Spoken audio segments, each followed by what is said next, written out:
¿cierto? Y si vamos y observamos alrededor del ángulo 30, entonces, 3.87, 3.88, 3.9, 3.92, aquí, ¿no? 3.90, fíjense que aquí, 3.91, 3.92, 3.92, 31, 3.92, 44, fíjense que aquí se da el máximo, un ángulo de cuánto, de 72 grados.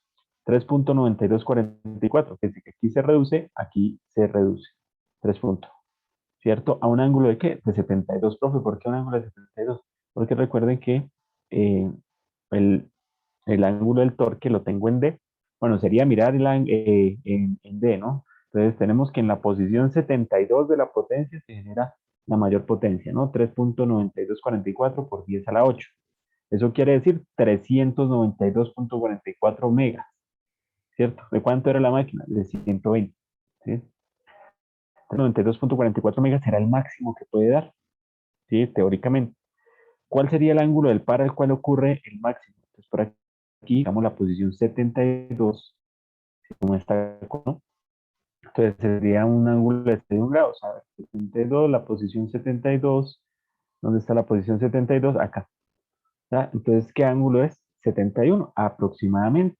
Entonces, ¿cuánto eh, vale la potencia convertida máxima? Que es la misma potencia de salida, 392 megas, ¿no? Dijimos. ¿Y cuál es el delta para cuál ocurre eso? 71 grados. Y ahí está la respuesta a ese ejercicio. Bien, bueno, hagamos un último ejercicio de esto. Eh, a ver, un segundo, vamos a hacer un último ejercicio de este tema. A ver, uno que tenga resistencia.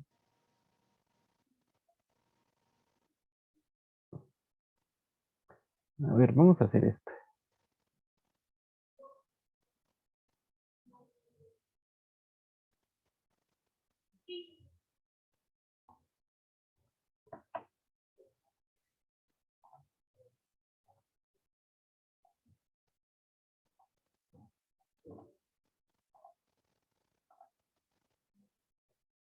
Bien, vamos a hacer este ejercicio de C3. Dice, suponga que una máquina de polos salientes está siendo usada como motor, ¿sí? O es para ser usada como motor.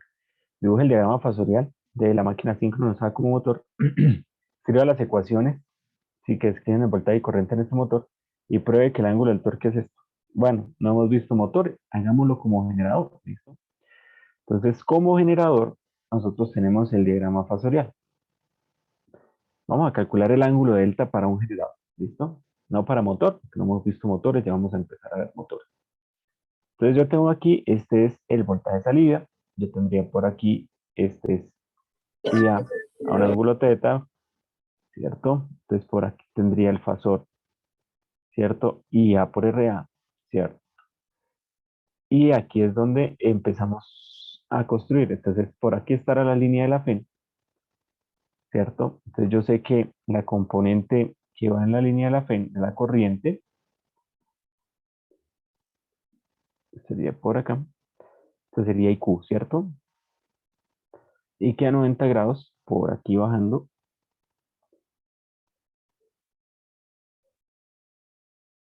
acá a 90 grados, estaría el ID, ¿cierto? Y borramos IA. Aquí colocamos, este es el fasor de IA. Listo, de IA. Ahora, este ángulo de acá es el mismo θ. Bueno, ahora, eh, aquí a 90 grados de este, ¿cierto? Por aquí, estará el fasor ID por XD. ¿Listo? Y a 90 grados de este señor estará por acá el fasor IQ por XQ. Y acá cerraremos con EA y este es el ángulo delta. Bueno, nos dicen demuestra esta expresión para un motor. Aquí lo vamos a hacer como generador. ¿Cómo puedo calcular delta? ¿Sí? ¿Cómo puedo calcular delta? Bueno, hay que hacer una construcción. ¿sí? De un triángulo rectángulo para poder calcular el delta. Entonces, ¿cómo puedo hacer esa construcción? Llego hasta aquí, ¿cierto? Y llego hasta acá. Hice este triángulo rectángulo. Ahora, hay que proyectar los ángulos que tenemos. ¿Cómo así? Sí, hay que colocar todo en términos de teta. ¿Y cómo puedo colocar todo en términos de teta?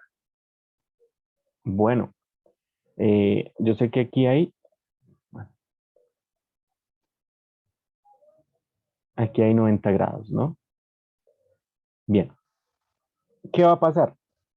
Bueno, por acá, por este lado, por este diagrama, ¿cierto? Completo, se me va a dificultar colocar todo en términos de teta. ¿Por qué? Porque, por ejemplo, yo sé que este está a 90 grados de la corriente y aquí está el ángulo delta. Por aquí no va a aparecer ningún teta.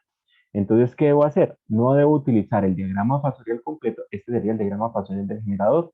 La primera parte, digo el diagrama fasorial como generador. Ya lo tenemos, ¿cierto? Profe, pero dice motor, pero es que motor no hemos visto. Cuando hagamos motor, lo podremos hacer.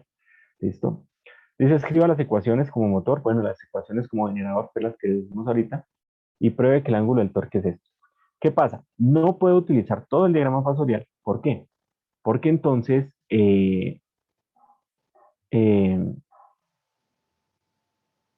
no voy a poder colocar solo en términos de teta, quedaría por aquí delta. ¿Qué voy a utilizar?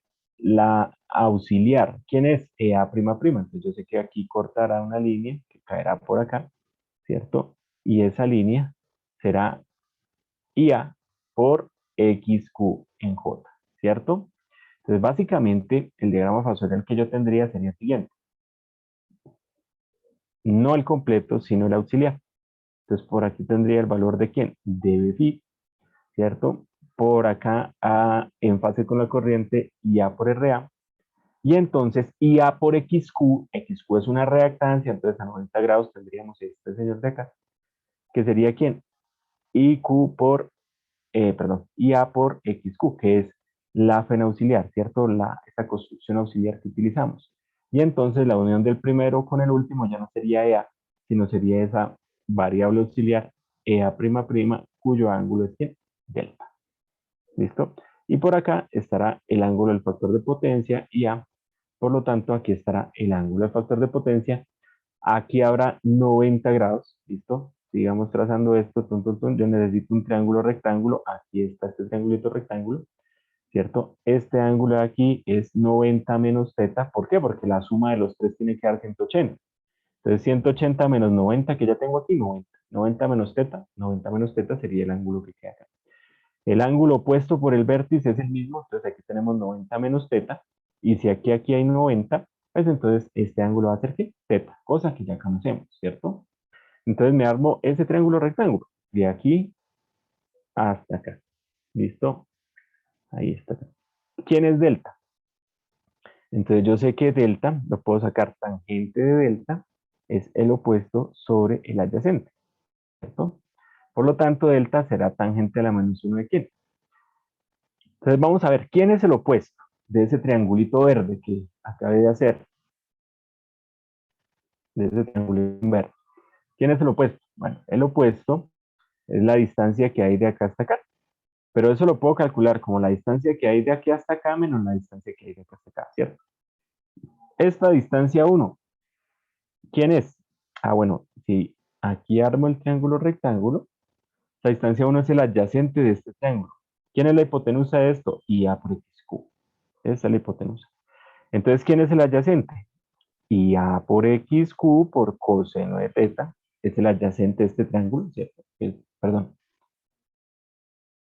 de este triángulo, pues, lado adyacente, ¿cierto? Del triángulo grande. Vamos a colocarlo en azul, de este triángulo. Es el adyacente, la hipotenusa es I por XQ.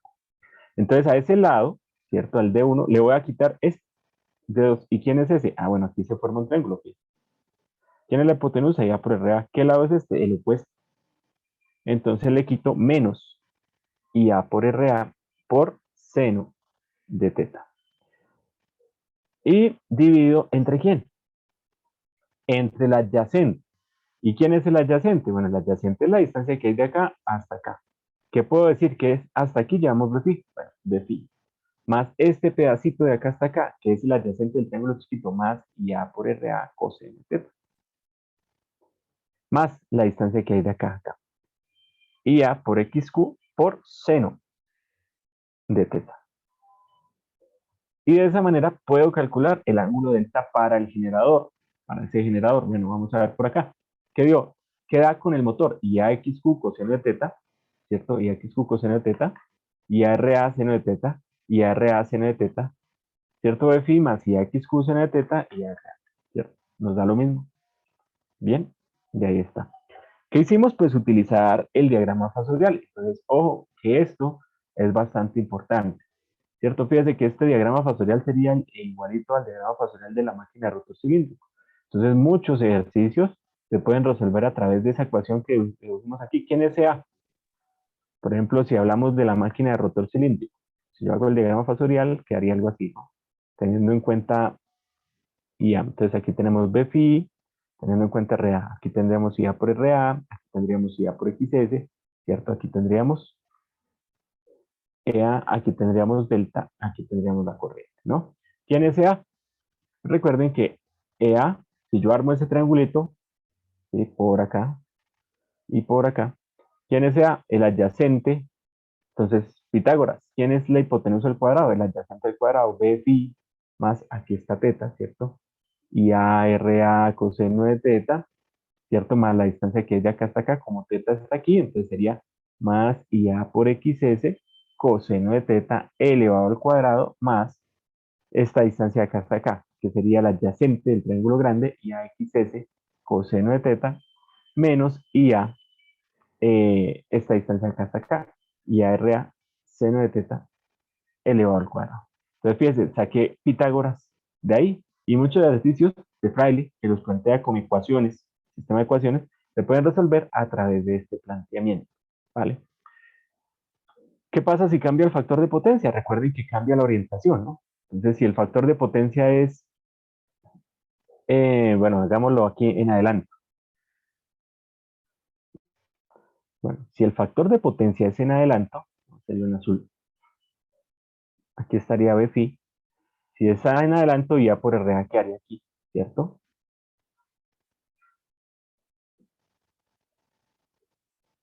En esta dirección, e ya por XS quedaría por aquí. ¿Qué cambiaría? Entonces, esta sería la FEN, ¿no? Pregunta del parcial. ¿Cuándo hay una regulación negativa? Cuando la carga está en adelante. Sí. ¿Listo?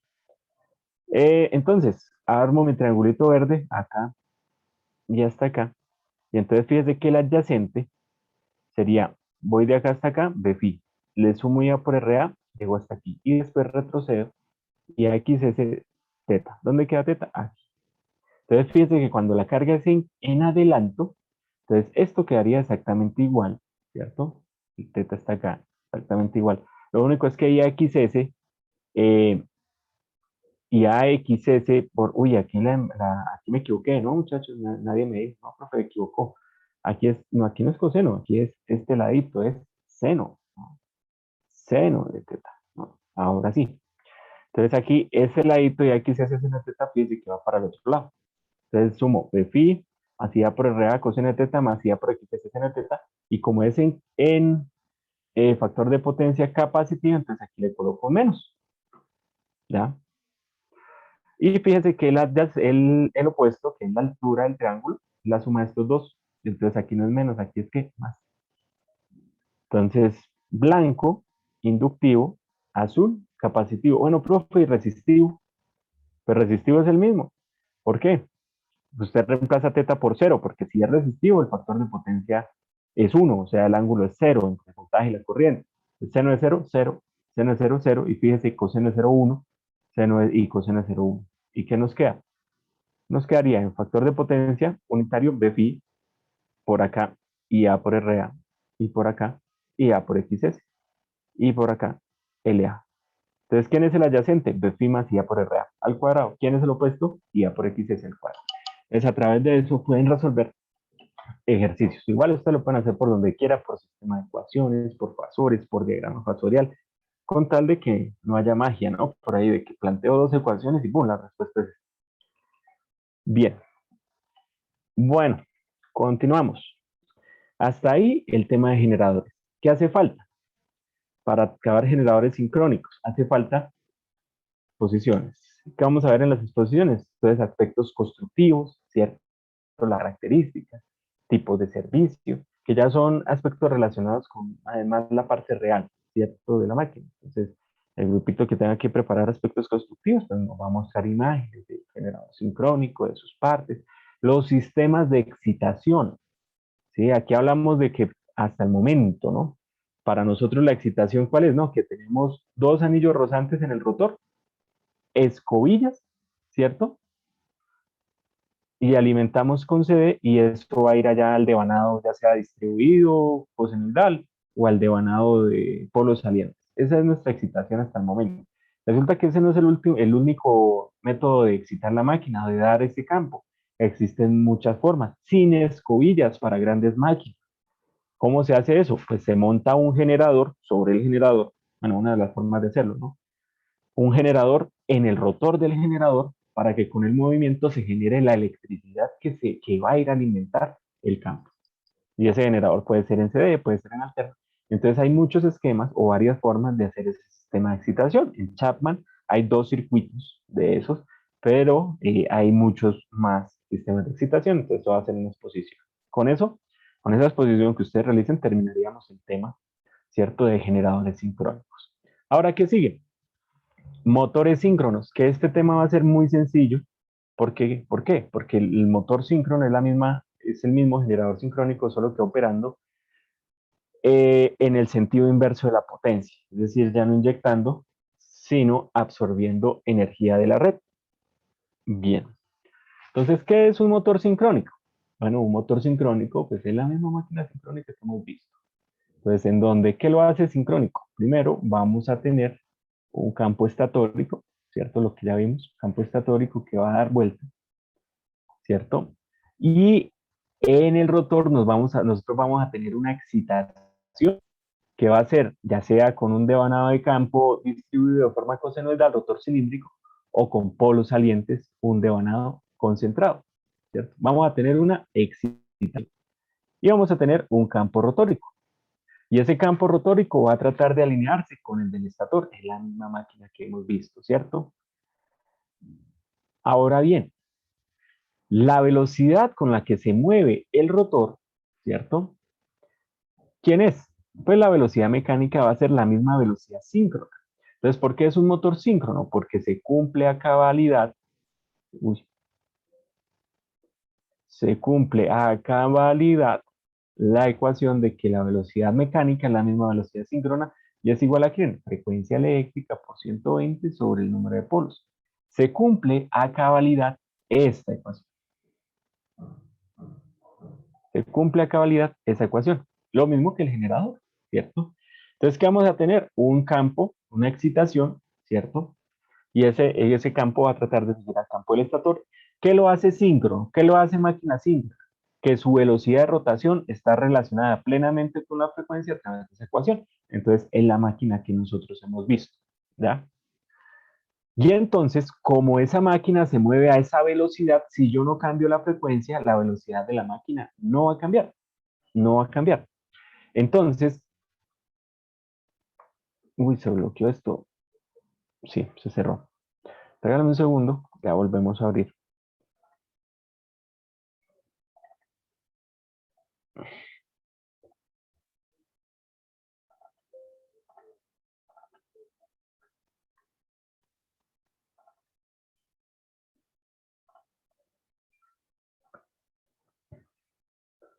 Bueno, se perdió lo que habíamos anotado, pero no habíamos anotado mucho por acá. Entonces, se cumple a cabalidad esa ecuación de que la velocidad mecánica es la frecuencia eléctrica por 120 sobre el número de polos, que es la misma velocidad llamada sincrónica, ¿cierto? ¿Y por qué se cumple a cabalidad? Porque el principio de funcionamiento de nuestro motor, ¿cierto? Es que el campo estatórico, ¿sí? Nosotros lo creamos con la absorción de corrientes de la red, ¿cierto? Esas tres corrientes trifásicas generarán un campo magnético rotacional, ¿cierto? Campo magnético rotacional que va a estar adelante del campo del rotor, que lo tenemos creado por un electroimán o por un imán permanente, ¿cierto? De polos salientes.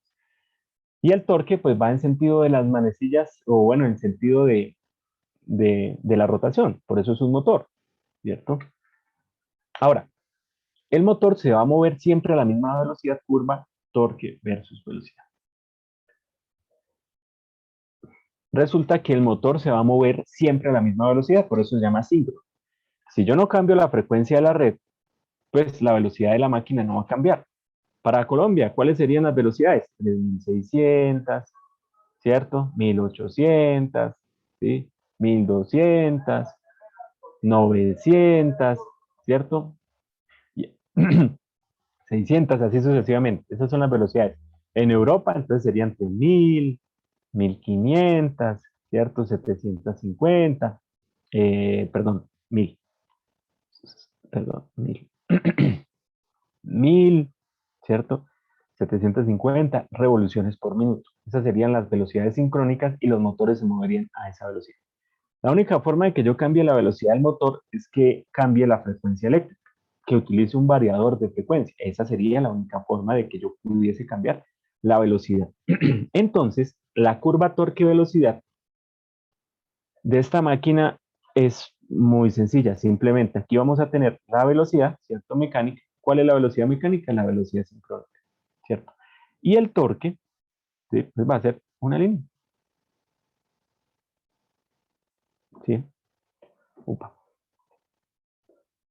va a ser esta línea. Va a ser una línea recta, acá, ¿cierto? Donde por aquí tendríamos el torque máximo que sería capaz de desempeñar la máquina. Por aquí tendríamos el torque nominal, ¿cierto? Y entonces, independientemente de la carga que yo le coloque al motor, ¿sí? Ese motor se va a mover a la misma velocidad. No pasa como en máquinas de CD. Recordemos la característica par velocidad de, por ejemplo, una máquina de excitación separada o de excitación en derivación. ¿Cómo era?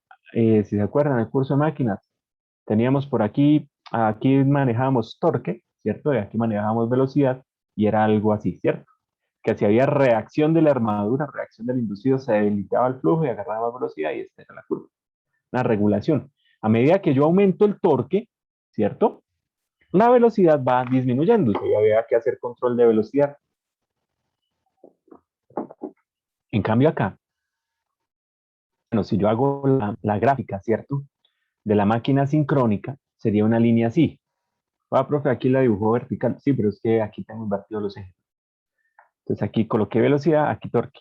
La velocidad del motor es la velocidad síncrona, ¿cierto? E independientemente del torque, ¿sí? La velocidad no va a cambiar. Entonces alguien dirá, bueno, pues buenísimo, ¿no? Sí, porque no hay regulación de velocidad. Pero esta máquina sincrónica se utiliza mucho como generador, por lo mismo, porque las ondas generadas dependen de la velocidad mecánica, entonces yo controlo la velocidad y controlo la frecuencia. Bueno, dependiendo del caso, ¿no? Ya vimos que, por ejemplo, cuando es un barraje infinito, con la turbina controla la potencia que se inyecta, y ya cuando son varios generadores en paralelo, pues es un control entre todos, ¿no? Eh, pero estas máquinas sincrónicas como motores a nivel industrial, pues no son tan ampliamente usados. ¿Y por qué? Usted tiene aquí una gran desventaja en esta máquina. ¿Cuál? Usted tiene una alimentación en CD. Y usted tiene que alimentar la máquina de CD y ejercer control sobre la corriente de campo. Ahora, el devanado del rotor, si es de pocos polos, si es devanado de forma cosenoidal, pues es un devanado bastante costoso y complicado de hacer. La máquina va a ser más grande, ¿cierto? Por el devanado del rotor. Y entonces a nivel industrial, las máquinas asíncronas, que serían las que vamos a ver ahorita en el tercer corte, son las que se han ampliado en el uso de los motores. Entonces, más del 90% de los motores en la industria son motores asíncronos o de inducción. ¿Y por qué? Porque no van a tener que alimentarse con CD. En el rotor incluso los deja hablar, ya no tienen devanados, son máquinas más pequeñas, requieren menos mantenimiento, entonces van a ser muy buenas como motor. Sin embargo, esta máquina eh, es ampliamente usada como generador de síncrona, pero como motores tiene unas ventajas que no nos da la máquina asincrónica. Y es que nos va a permitir también compensar el factor de potencia. ¿Cómo así, profe? ¿Los motores no todos son inductivos? No. Este motor que vamos a estudiar, el motor sincrónico, la máquina sincrónica, aquí se borró, ¿no? El título, motor síncrono. Esta máquina puede utilizarse con factor de potencia en adelanto y el motor puede suministrar reactivos a la red. Y incluso en los sistemas de potencia antiguos se utilizaba el condensador síncrono, que es un motor solo que sin salida del eje, que se utiliza para compensar energía reactiva. Se utiliza como un condensador. Bueno, vamos a estudiar todo esto. Bueno, entonces, el motor tiene esta curva par velocidad, por lo tanto, la regulación de velocidad, regulation de el motor va a ser cero. ¿Qué era la regulación de velocidad? La velocidad en vacío menos la velocidad de plena carga sobre la velocidad de plena carga multiplicado por 100, ¿cierto? ¿Cuánto es esa regulación? Cero. ¿Y por qué? Porque el motor se va a mover siempre a la misma velocidad. Muchachos, regálenme 2 minutos. Voy a contestar por aquí una llamada, ya continuamos.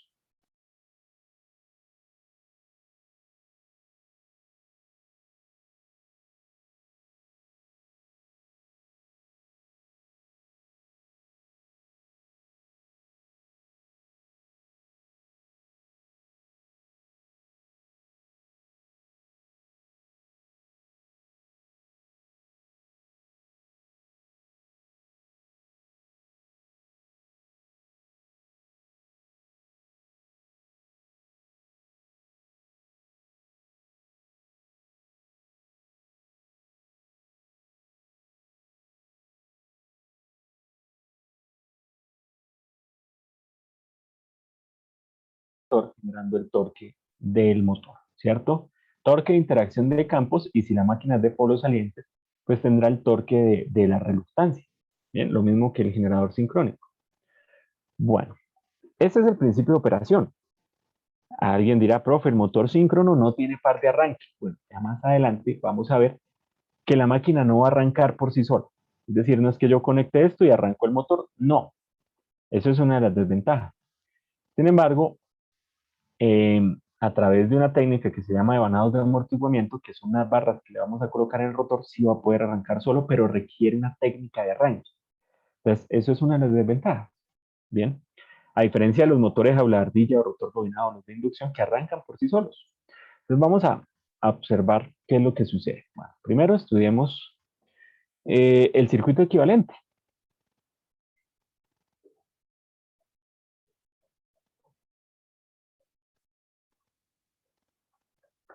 Y aquí no hay que decir mucho. Principio de la reversibilidad. ¿Cuál va a ser el circuito equivalente? El mismo. Tenemos la FEN, tenemos la resistencia de armadura, tenemos la reactancia síncrona en la misma máquina y tenemos el voltaje de salida. ¿Qué es lo que va a pasar? Que ahora la corriente va a entrar. Profe, es corriente alterna, sale y entra. Sí, pero es que decimos entrar con respecto a la polaridad relativa a la FEN. La FEN se va a oponer al movimiento, ¿cierto? Entonces el circuito equivalente es el mismo. El campo, ¿qué tenemos en el campo? Bueno, una alimentación en CD. Vamos a colocar por aquí la resistencia del campo, ¿cierto? Del devanado que ahí está en el rotor, una inductancia para indicar que ahí se crea el flujo rotórico y cerramos. Bueno, profe, esa resistencia arriba, la misma de máquinas de CD. Una resistencia ajustable para indicar que nosotros podemos controlar la corriente que va por el campo, por la excitación, ¿cierto? Profe, y la máquina es trifásica, entonces tenemos tres, ¿cierto? Devanados iguales, simétricos, con el mismo factor de paso, con la misma distribución, ¿cierto? Desfasados geométricamente igual, entonces vamos a tener esto, ¿cierto? Este sería nuestro circuito equivalente trifásico, donde entonces depende de la conexión, entonces delta, cabeza con cola, cabeza con cola, cabeza con cola, ¿cierto? ¿Quiénes serían las vías? Bueno, sería A, B y C. Ah, no, profe, una conexión estrella mejor. Entonces estrella, cola, con cola, con cola. ¿Cierto? ¿Y quiénes son las salidas? El mismo A, el mismo B, el mismo C, solo que ahora vamos a tener un acceso a un punto neutro. El circuito equivalente es exactamente igual, lo único es que se está invirtiendo el sentido de la corriente. Y el invertir el sentido de la corriente, pues nos invierte la herramienta de análisis que hemos utilizado, que es el diagrama fasorial. Aquí tenemos EA, aquí tenemos RA, aquí tenemos XS, ¿cierto? Y aquí tenemos el voltaje de salida.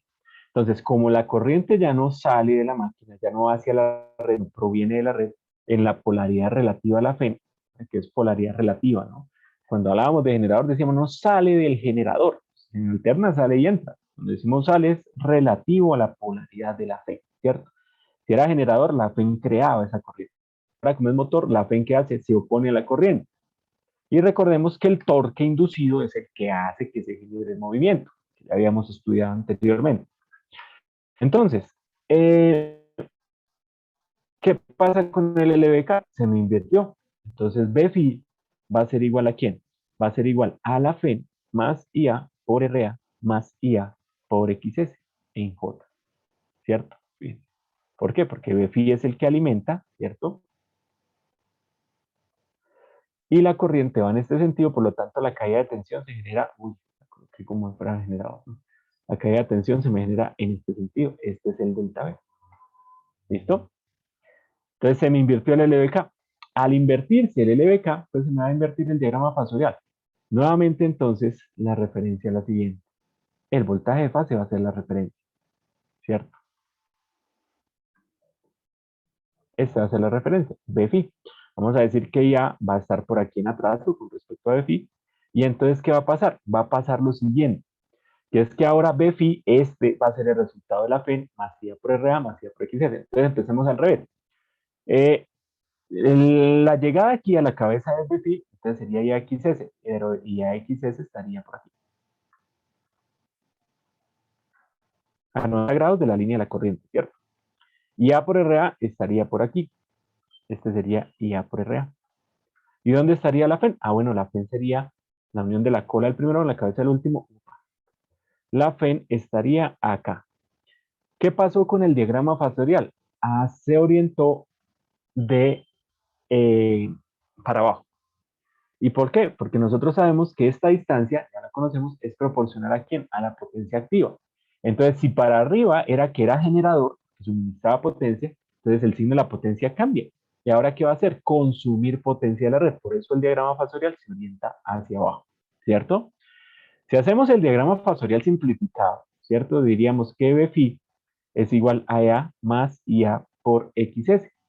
¿Cómo nos queda ese diagrama fasorial? Pues nos quedaría de la siguiente manera. Aquí tendríamos BFI, ¿cierto? Aquí tendríamos IA por XS, ¿cierto? Y por aquí tendríamos, ¿cierto? El valor de EA. Y el factor de potencia sería este ángulo, ¿no? Entre BFI e IA. Ahora, en el generador, el factor de potencia era el factor de potencia de la carga, ¿cierto? Entonces, si decíamos, el factor de potencia 0,6 en atraso en el generador.